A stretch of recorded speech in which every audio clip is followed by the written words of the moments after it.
Tá a fim de chorar pela história de vida de uma outra pessoa que não seja sua? Então vem comigo que eu vou te contar.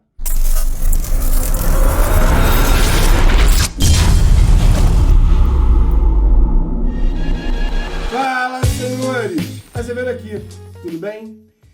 Cara, hoje eu vim falar com vocês sobre Jogos Vorazes, a cantiga dos pássaros e das serpentes. Mano, eu assisti esse filme ontem e, sinceramente, eu tô muito impactado. Primeiro pelo fato de que o filme não é nada daquilo que eu tava esperando e ele é muito daquilo que eu não estava esperando. Eu normalmente, quando eu falo de algum filme, eu deixo pra dar nota no final. Esse filme eu vou dar nota no começo. Se eu pudesse dar uma nota pra ele, eu daria 8. Porque ele não é tão maravilhoso pra eu dar uma nota 10 completa, mas ele também não é ruim pra eu dar uma nota menor do que essa. Quando eu quis ver o filme, eu resolvi assistir alguns outros filmes de Jogos Vorazes. E realmente isso foi muito bom. Até para eu ter uma noção sobre tudo que acontece na primeira trilogia, que na verdade não é uma trilogia, né? São 4 filmes. Mas sobre toda a história e sobre todo o contexto. E aí, vendo novamente toda essa história, vendo tudo que aconteceu, eu consigo ter uma noção muito refinada de muitas coisas que estão presentes dentro desse filme. Então, assim, o primeiro ponto que eu quero chamar a atenção é, se você tá afim de ver um filme diferente, você acha que não tem nada de bom pra passar no cinema, vai no cinema ver esse filme e assiste esse filme. Vai sem olhar, sem assistir nada, sem ver sinopse, sem ver absolutamente nada. Simplesmente pega o ônibus, pega o carro, sei lá, vai pro cinema e assiste. E depois vem aqui trocar uma ideia. Porque, assim, esse filme é aquele filme que te deixa com a garganta seca, te deixa meio que incomodado, que te dá aquela sensação esquisita, sensação estranha, na verdade. Bom, primeiro ponto que eu queria chamar a atenção é que é óbvio que todo mundo sabe que esse filme, ele é um filme que tem como protagonista o personagem, um dos personagens principais da franquia, que é o Coriolanus Snow. Ele é o presidente da Panem, tá? E ele é simplesmente o antagonista da franquia. E nesse filme, ele é o protagonista direto. Então, você vai pro filme entendendo, tendo noção, tendo ciência, de que você vai ver um filme de origem do vilão. Então você já sabe que, teoricamente, não é pra você se encantar por esse personagem. O grande problema é que eles mostram um Snow com muitas facetas, com muitas camadas. O personagem é construído de uma maneira impressionante. E eu não tô dizendo isso pro bom, não. Pro bom que eu digo assim, pra você ficar com pena, pra você ficar... Não. Ele mostra quem ele é, o que ele se tornou. E o mais impressionante disso é que a história ela fica muito verossímil, porque eu acredito que muitas pessoas poderiam se tornar o que ele se tornou dentro do contexto pelo qual ele viveu. Ah, Zé, você tá falando que qualquer um fica ruim e tal? Não é isso que eu tô dizendo, tá? Inclusive, no filme mesmo, ele tem provas de que não é pelo contexto, né? Tanto que a prima dele, né, a Tigris, ela não se torna o que ele se tornou, e ela tá ambientada no mesmo contexto que ele. Porém, ela não teve as perdas e as coisas que ele teve. Se eu for pontuar personagem por personagem, a Viola Davis, irmão, ela tá um absurdo. Irmão, é surreal como essa mulher, ela tem o dom de fazer eu sentir qualquer coisa que ela queira que eu sinta, tá? Eu odeio essa mulher, essa personagem, eu odeio essa personagem até o último fio do meu cabelo, assim. Eu acho que ela tá fazendo um trabalho extraordinário nesse filme, porque eu realmente tenho muito ódio dela. O Peter Dinklage, que é o Mindinho da série Game of Thrones, ele faz o personagem Halberton, né, que é, na verdade, o reitor da faculdade no qual o Snow estuda. E assim, eu acho que ele tem muito pouco tempo de tela. No início do filme, ele tem um momento maior que você consegue entender e identificar qual é a função desse personagem, o que ele faz, mas assim, eu acho que acaba que as atuações dele, ele acaba não conseguindo trazer, né, tudo que você imagina dele pelo ator que ele é, porque eu acho que ele tem muito pouco tempo de tela. Mas você consegue entender não só as frustrações dele, né, até o final do filme você consegue entender isso, e você consegue também odiar, de certa forma, o personagem. Agora, assim, o Tom Blyth, tá, que faz o jovem Snow, ele tá excepcional, tá? E assim, e por que eu tô dizendo isso, né? Eu quero explicar os pontos. esse personagem, ele na verdade, ele começa a vida dele, inclusive no início do filme, mostra ele procurando comida, né? Você vê, ele morava na capital e a guerra, ela foi tão bizarra, tão absurda para todas as pessoas da capital, que ele tá, né, junto com a prima, a Tigris, né? E para quem não lembra, a Tigris, ela aparece no quarto filme da franquia, tá? Jogos Vorazes, A Esperança Parte 2, só que ela tá toda pintada como uma tigre, né? Como se fosse uma tigresa mesmo, e é uma das pessoas que faz as roupas, né, dos tributos, tá? Então ela até tem uma conversa, ela abriga a Everything, né, e o grupo dela, aquele grupo que sobrou de quem né, acabou não morrendo, que tá dentro da capital, e ela diz, em determinado momento, a Everything fala pra ela, eu vou matar o Snow, e ela fica feliz com isso. Então você vê, ela começa o filme protegendo ele, porque ele é uma criança, ela é mais velha do que ele, né, e eles mostrando o horror da guerra. Então você vê que a capital, mesmo a capital, eles passaram fome, eles passaram muitos problemas, muitos perrengues, assim como os outros distritos, as outras regionais.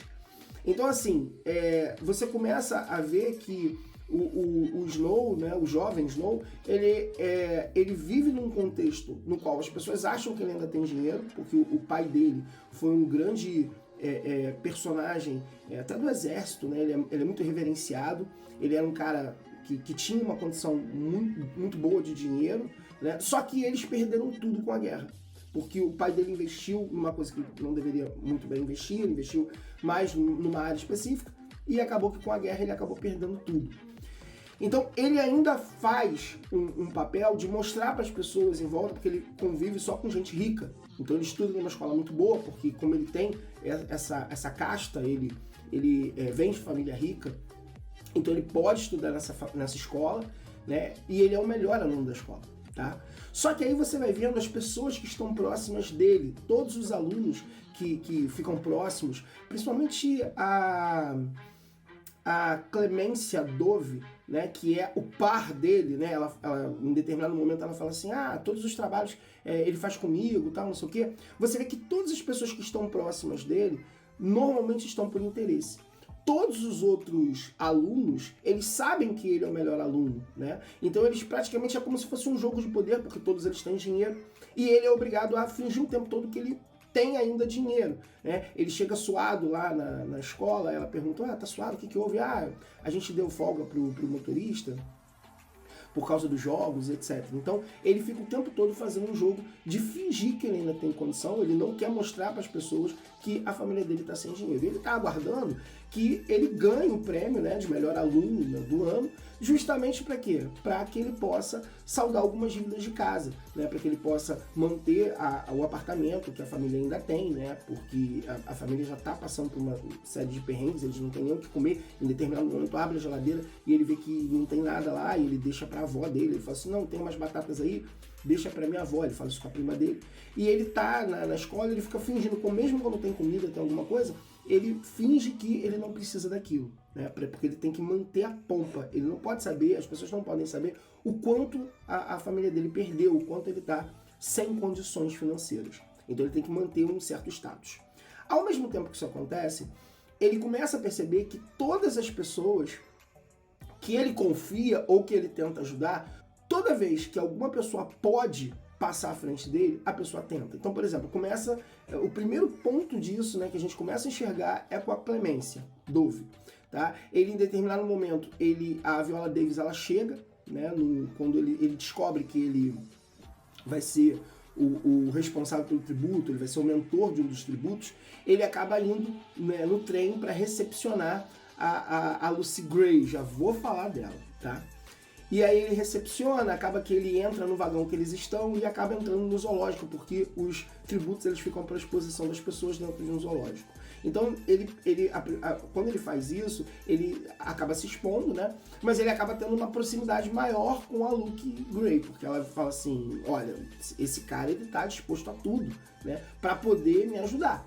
Então, alguma coisa... Então, a primeira impressão que ela tem é uma impressão muito boa dele. Então, em primeiro momento, ela percebe que ele está ali para ajudá-la e ele também, obviamente, vai ganhar alguma coisa com isso, mas ela percebe que ele tem um jeito diferenciado dos outros mentores, tá? Então ele, em momento nenhum, ele chega tentando dizer para ela, olha, você vai me ajudar para eu vou te ajudar para você me ajudar e tal, não. Ele tenta, ele acaba humanizando um pouco isso. Mas se você perceber, ele nesse momento, ele é um cara um pouco diferente do que ele vai se transformando ao longo do filme. Por quê? Porque ele tá ali realmente querendo, óbvio, ajudar a família, ajudar ele próprio e ajudar a Luke Gray. Então, se você reparar, ele tá com intenção, ele tem uma sensibilidade maior nesse momento. Tanto é que quando a Viola Davis, né, que é a doutora Volumia Gaul, né, a personagem dela, chega na escola e fala com eles e fica impressionada com a atitude que ele tomou, de ir lá, de aparecer na televisão, de fazer algo que nenhum dos outros mentores fizeram, ela simplesmente fala, não só bem dele, ele fala assim, eu quero até o final do dia que você crie, né, uma estratégia de como que os jogos vão acontecer, de como que os jogos serão, o que a gente pode fazer para tornar esses jogos mais interessantes. Porque assim, o que eram os Jogos Vorazes? Era simplesmente um local no qual as pessoas, as crianças, as 24 crianças entravam e se degladiavam, se matavam, e durava no máximo algumas horas, né?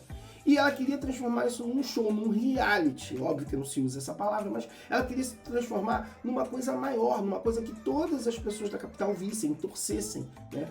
E o primeiro ponto que ele chama a atenção é que ele fala, olha, como é que a gente vai fazer com que as pessoas se interessem pelos tributos se as pessoas não conhecem os tributos?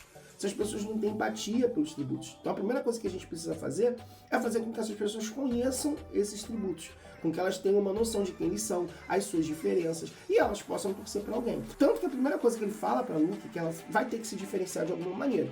E ele fala, olha, você sabe cantar, então cante, né? Eu vou precisar que você cante, né, da próxima vez que você aparecer. Inclusive, gente, ela canta absurdamente bem, por isso que eu acho que o papel caiu como uma luva para ela, tá? Então, ele vai lá, vai até a doutora Volumia, e aí ele chega lá e entrega, né, qual é o projeto, qual é a intenção dele para os jogos.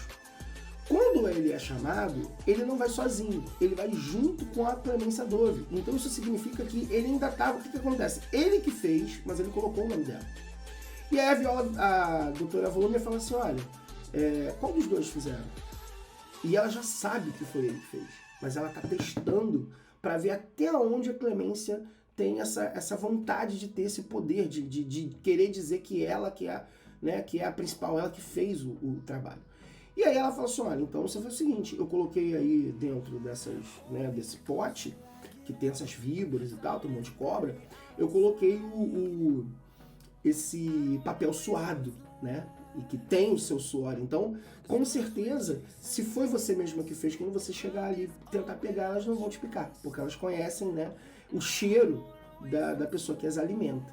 E aí, quando a Clemência coloca a mão, ela acaba sendo picada, né? E aí acaba caindo e tal, a gente não sabe depois o que acontece com ela, mas a doutora fala, se ela morrer, a gente fala que foi uma gripe, não aconteceu nada. Então, esse é o primeiro momento de ruptura do personagem, porque até então ele estava fazendo o quê? Ele estava tentando ajudar a Clemência. Ele não ia ganhar nada em ajudar ela, né? E ele fez isso a faculdade inteira. Ele sempre tentou ajudar a Clemência. Então você nota que o personagem ele tem essa intenção de tentar ajudar. Lembrem-se que ele está tentando ganhar dinheiro para ajudar a tia. Ele está tentando ganhar dinheiro para ajudar a prima, para ajudar a avó. Então, ele não é um cara de todo ruim. As intenções dele, no final das contas, são intenções que são relativamente boas. Pois bem, posteriormente a isso, acontece um momento, né, dentro dos jogos que ele é obrigado a entrar na arena para poder tirar o amigo dele, o Sejanus Pinf. Ele era de um distrito, o pai dele enriqueceu porque o pai dele investiu em armas, e aí quando estourou a guerra, o pai dele acabou enriquecendo, tanto que ele conseguiu comprar a ida dele e da família toda para a capital. E o Sejanus Pinf, como ele é um rejeitado, ele não tem casta, ele não vem de uma família rica, as pessoas meio que tiram ele, né, do grupo. Ele é meio que um rejeitado. E aí o que acontece? Quem é o melhor amigo dele dentro da escola? É justamente o Snow. Então você repara que ele não só ele ajuda as pessoas, como ele tem uma proximidade com o cara que é o mais rejeitado da escola e que tem dinheiro. E você percebe que a amizade deles não é teoricamente interessante pro Snow. Porque ele não tá fazendo isso pensando, eu vou fazer isso para poder me ajudar o dinheiro dele. Não, tanto que o dinheiro do cara nunca ajuda o Snow para absolutamente nada. Então você vê, ele entra na arena, ajuda, obviamente que ele tem um incentivo, né? A doutora Volume, ela fala assim, não, vai lá, tira ele de lá e tal, porque aí eu vou apagar, vou desligar as câmeras aqui, e aí eu posso te ajudar, eu posso favorecer você lá na frente. Então, óbvio que ele vai, né, não só por coleguismo, por amizade, mas ele vai para tentar ajudar o menino que ele tá lá, ele pode a qualquer momento morrer, porque ele entrou na arena, né, para poder ver lá o corpo de um rapaz que era amigo dele, que tá lá na arena, que acabou morrendo.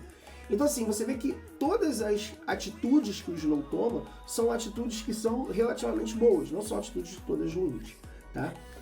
Quando ele se aproxima da Luke Gray, ele realmente existe um sentimento, tá? Inclusive no prelúdio de um dos livros, desse livro, né, do último livro, ele conta que se ele pudesse, ele se apaixonaria por alguém que ele não gostasse, que ele até inclusive odiasse, porque ele acha que seria melhor. Então ele não só se apaixona pela Lucy, como ele também odeia esse sentimento de ter se apaixonado por ela. E a sensação que ele acabou ficando por causa disso. Então, existe toda uma construção do personagem, né? Posteriormente a isso, em determinado momento, ele acaba ajudando a Luke em várias situações, tá? Ele passa veneno de rato para ela através de um negocinho de pó compacto, né? Que era da mãe. E tem o momento que ele coloca o lenço dele com as lágrimas dela dentro do pote de cobras, justamente para que as cobras não piquem ela e não matem ela. Então, você vê que ele faz essas tratativas, ele faz essas coisas para ajudá-la. Óbvio que ele seria beneficiado, porque ele era o mentor dela, então se ela ganhasse, obviamente, é óbvio que ele ia ter chamar mais atenção, ele ia acabar se beneficiando disso, mas ele já está envolvido emocionalmente por ela. Tanto que quando ela faz a música, que ele acaba indo para o hospital porque ele foi ajudar o amigo, e ele vê ela cantando a música para um cara que é de lá do Distrito 12, ele fica enciumado, né? E quando ele chega perto dela, né, que ele vai lá primeiro ver o terreno, olhar tudo e tal, porque ele é muito observador, né? Ele é um cara que é inteligente ao extremo, então ele vai, olha o terreno, pá, não sei o quê, e ele vai lá e fala com ela que ele vai lá onde ela está, né, que ela está no zoológico, e ele fala assim, olha, mudou tudo, agora com o que houve lá, com o que aconteceu, né, com a explosão que houve, morreram 4 crianças, 4 adultos morreram, tem agora alguns lugares, algumas passagens que você pode entrar, que você pode fugir. Então, a primeira dica que ele dá, que é muito interessante, que é a mesma dica que o Hammett dá pra Katniss, é justamente para ela não ir até as armas, né? Então isso é um ponto interessante, porque ele fala a mesma coisa, vai ser uma carnificina lá, foge. A primeira coisa que você tem que fazer é fugir. Deixa as pessoas se degladiarem, deixa as pessoas morrerem, e depois você vê o que vai acontecer. E ela meio que não obedece, né? Porque ela tá preocupada com o rapaz que é do Distrito 12 junto com ela, e ela fica nessa de querer ajudá-lo, né? E aí, enfim, e acontece tudo o que acontece, mas o ponto é, o jovem Snow, ele tá muito importado em defender, em cuidar, em preservar a Luke, tá? E acontece um quase beijo, né? Que esse é um ponto pra mim que me incomodou muito, tá? No filme. Eu acho que o filme ele não é 9 nem 10 pra mim, porque eles não desenvolveram essa história de amor. Tudo bem que o filme é baseado nas histórias e nos pensamentos do Snow. E é muito óbvio que ele, vendo toda a história, ele é um cara seco, ele é um cara que provavelmente não teve muito amor durante a vida dele, ele deve estar conta a história de uma forma mais seca. Talvez se fosse uma história contada pela Luke, nós veríamos de uma maneira completamente diferente. Mas assim, ela tenta beijá-lo e ele não deixa, ele se afasta. E ele pergunta logo instantaneamente, é sério mesmo aquela música que você fez é pra quem? E ela fala, é um idiota lá do meu distrito e tal, a gente tava junto, mas a gente não tá mais. Então ele já fica enciumado por ela. Então esse já é um ponto interessante, porque é um ponto de mostra que ele realmente estava interessado nela. É impressionante isso, né? E aí, enfim, aí acontece o que tem que acontecer. O filme, ele, quando chega na metade dele, é o auge, né? Deveria ser o auge, porque esse é um ponto interessante do filme. O filme ele vai crescendo. Quando chega no auge, né? No final dos jogos, que normalmente deveria, como acontece no primeiro filme, no segundo filme, deveria ser o momento mais, né, de êxtase do filme, e o filme vai lá e cai, porque não tem mais o que subir. Ele sobe, e aí você ainda tá na metade do filme. Porque ainda tem que contar a transformação desse Snow, porque até então você tá vendo só que ele tá fazendo coisas boas e tal, ele acaba matando, né, dos tributos, quando ele entra para poder salvar os Sejanos, então ele é obrigado a entrar na arena, ele é obrigado a se defender, só que ele não era obrigado a matar. E aí ele mata, né, o tributo, ele acaba, já tinha dado uma pancada, né, o tributo já estava no chão, ele resolve terminar o serviço, e aí uma chavezinha vira na cabeça dele. Porque ele, quando conversa com a prima dele, com a Tigres fala, meu Deus, você esteve lá e tal, o que aconteceu? E ele fala, eu matei. Né? Ele é a primeira pessoa que ele conta que ele matou. Pra ela, pra prima dele. E ela fala assim, mas meu Deus, isso deve ter sido horrível e tal, não sei o que. E ele fala, eu senti o poder nas minhas mãos. Então, você percebe que ele começa a se modificar um pouquinho a partir daí. Quando eu disse no início do vídeo que é muito... dá pra você entender um pouco as motivações, não só as motivações, mas o que foi acontecendo com ele, porque imagina, ele é filho de um general. Ele é filho de um cara que era muito ruim. Né? O pai dele usava uma frase que no final das contas, a neve sempre cai por cima. Né? E ele usa isso, tá? Ele tem toda essa história porque ele é menosprezado na escola, ele não tem as mesmas condições das outras pessoas, ele passa muito perrengue, muitas dificuldades que os outros alunos não passam, e por isso ele se esforça ao máximo, ele é o mais inteligente da escola. E ele tem até um viés bom, ele é uma boa pessoa. Só que conforme as coisas vão acontecendo, ele começa a perceber quando a Clemência ela tenta puxar o tapete dele, né? Quando o Sejanus, que é burro, porque o Sejanus ele tem dinheiro, ele poderia tentar ajudar as pessoas, ajudar nos jogos de uma forma diferente, tá? Com poder, usando a influência que ele tem, e ele não faz isso.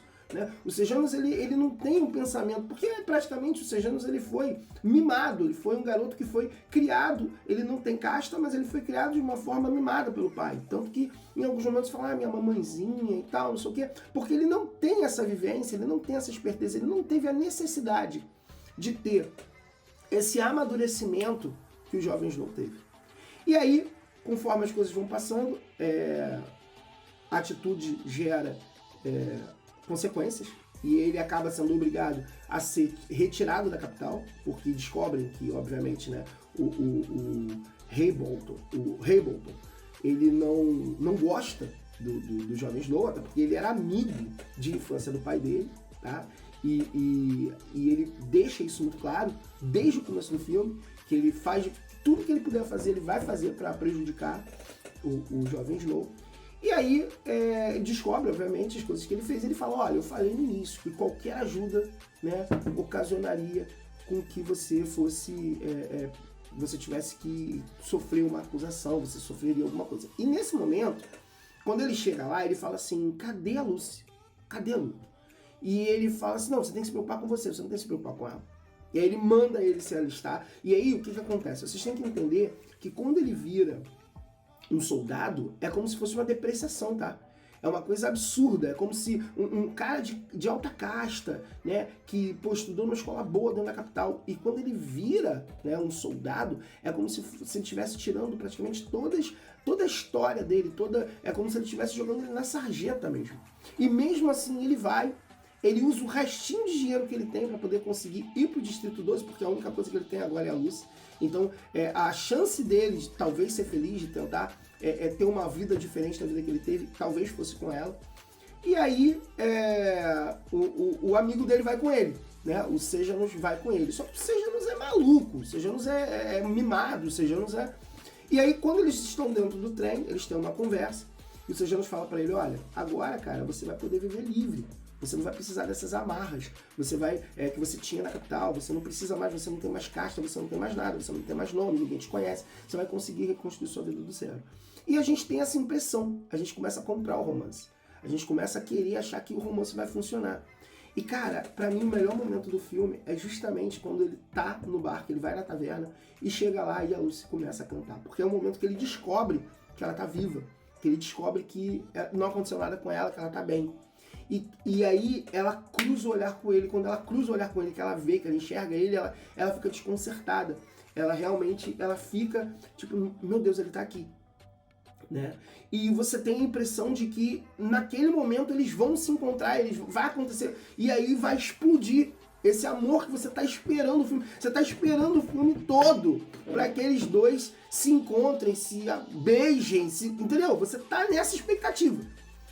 E aí não acontece. Ele toma um soco na cara, tem um abrigo, que o ex-namorado dela tenta subir no bar e tal, não sei o quê. E ele acaba socando o cara e acaba saindo da taverna. Então, de início, já de cara, né, você percebe que, mais uma vez, né, você tá achando que o negócio vai acontecer, o negócio não acontece. E aí na cena seguinte, finalmente, eles se encontram, né, ela combina, e o encontro é meio xoxo, ela tá cantando uma música e tal, o encontro é meio parado, é meio, né? E ela fala com ele, ó, amanhã a gente vai pra tal lugar e tal, no encontro aqui e tal, não sei o quê. E aí no dia seguinte finalmente acontece. Só que quando acontece de uma forma muito morna, né? Você não vê um beijo caliente dos dois, você não vê um negócio, você não vê uma troca de carinhos, você vê carinho por parte dela. Você vê que ela se entrega. E ele parece incrédulo com a situação. Ele parece como, sabe, alguém que nunca teve uma coisa e não sabe muito agir com aquilo, né? Ele não sabe muito agir com aquele amor que ele está recebendo, porque ele não foi um garoto muito amado, ele nunca teve isso na vida dele. Então, você vê que o desenrolar desse romance, infelizmente, não é da melhor forma que ele poderia ser. E aí, isso pra mim faz o filme pecar. Faz com que o filme ele não seja um filme maravilhoso, porque tudo que a gente quer, tudo que a gente queria ver, era uma bela história de amor, mesmo que ela fosse destruída no final. Então, construindo essa história, né, em determinado momento ele acaba sendo obrigado a dedurar o amigo, porque ele tá percebendo que o amigo tá fazendo merda, ele vai acabar sendo enforcado por causa do amigo. Então ele acaba fazendo a gravação, né, através do pássaro, do que o amigo tá falando, né, de que o amigo tá se envolvendo numa situação que ele não tem o que fazer. E assim, até aí você consegue entender essa situação, porque, cara, ele não tem mais poder de fazer nada. Ele conversou com o amigo, e se você ver a cena direito, você vai ver que ele gravou sem querer. Ele não estava totalmente com vontade de gravar, mas ele gravou. E aí ele pega aquilo e ele faz o quê? Ele não tem pudor nenhum em colocar, né, aquilo para que descubram, né, e acabem tomando uma providência contra o amigo. É óbvio que até aquele momento ali, eu acho que ele não tem toda a certeza do que vai acontecer, porque como o amigo dele é muito endinheirado, né, o Sejanus, ele é de uma família rica, ele acredita que o amigo dele vai se safar. Só que, infelizmente, o amigo acaba morrendo, tá? E depois a gente tem a situação de que o amigo dele morre, né? E aí parece que não tem mais jeito, né? A vida dele já, óbvio, ele teria um jeito, né? Ele meio que se destaca dentro daqueles soldados. Ele fala, os soldados são muito...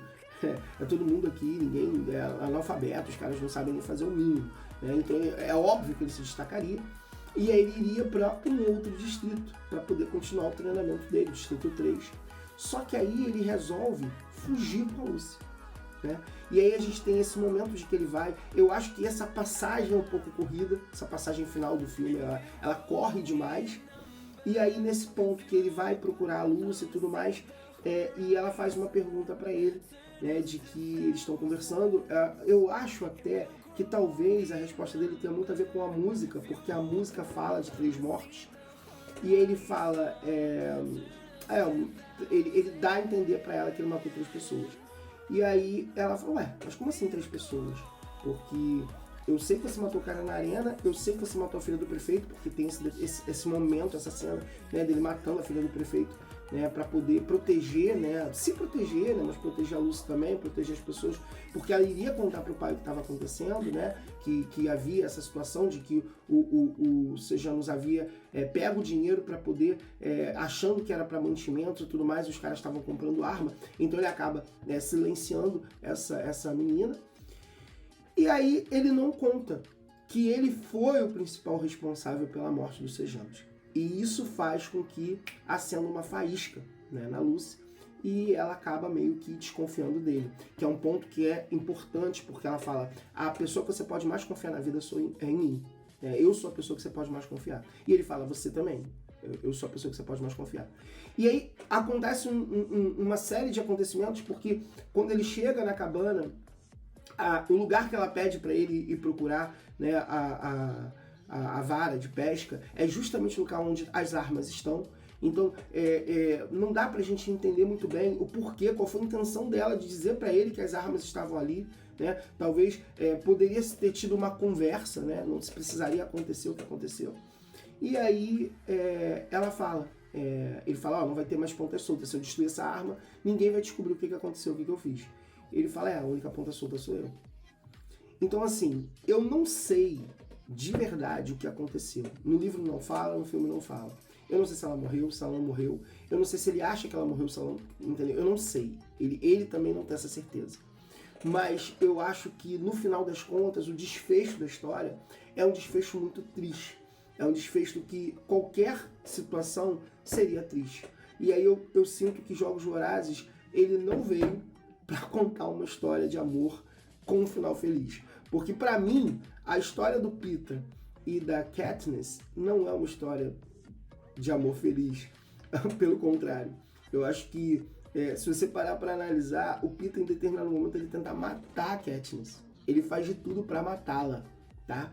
Então, assim, como que você volta a confiar numa pessoa que tentou te matar, tentou te enforcar, tentou acabar com a tua vida? Eu acho que é muito, assim, pesado esse final. Eu não gosto do final, né, do quarto filme.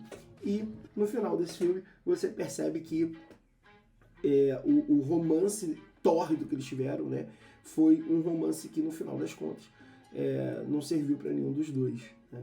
Ele acaba se tornando a pessoa que ele é, porque ele acaba percebendo que é bem notório que ele toma uma picada, né, de uma cobra, e após essa picada ele fica com essa sensação ele fica meio sem saber o que ele está fazendo, né? Podemos lembrar que o filme ele retrata a mesma cena que acontece nos Jogos 1, quando a Katniss ela é picada por um inseto que é venenoso e ela fica meio louca atirando para vários passarinhos que estão ali. Ele faz exatamente a mesma coisa. Então você vê que as duas cenas são iguais, as duas cenas são parecidas, são cenas que mostram o quanto a pessoa está transtornada. E ele vê um vulto, né, da Lucy, mas ele não tem certeza se a Lucy passou por ali ou não passou. Outro ponto interessante é que na música conta a história da Lucy, ele pergunta pra ela, e aí, o que acontece com a Lucy? Né? E aí, na história da música, porque cada personagem da banda tem um nome que é originário de uma música. E o nome dela, Lucy Gray, é originária de uma música. E nessa música diz que ela some, né? E os passos dela vão sumindo, né, no meio da floresta. E lá exatamente acontece isso. Os passos vão sumindo, ele vai procurando ela, ele vê os passos dela e depois ele vê que não existe mais passo nenhum. Então assim, eu acho que o filme é muito interessante, o filme é muito muito rico, a história é bacana, mas eu esperava um pouco mais romance. Se tivesse um pouquinho mais romance dos personagens, eu acho que seria um filme excepcional. Bom, hoje eu falei sobre o Snow. Se vocês quiserem, eu faço um outro filme falando sobre a Lucy, falando sobre outros personagens desse filme. O filme é maravilhoso. O vídeo se estendeu um pouquinho, mas eu acho que essa era a intenção. Eu queria falar muito desse personagem, porque eu acho que é um personagem excepcional. É um personagem muito bem feito pelo Tom Blyth, tá? E eu acho que o filme vale muito a pena você ir ver. Se você não viu ainda, vá pro cinema. Sem saber mais nada do filme, eu já contei quase tudo, né? Mas vai e se joga, porque eu acho que é um filme para você ter grandes e boas emoções. Bom, espero que vocês tenham gostado. Se gostou, clica aqui embaixo, se inscreve no canal, comenta aqui embaixo se você tem a mesma percepção que eu em relação ao Jovem Snow. Abraço e até a próxima.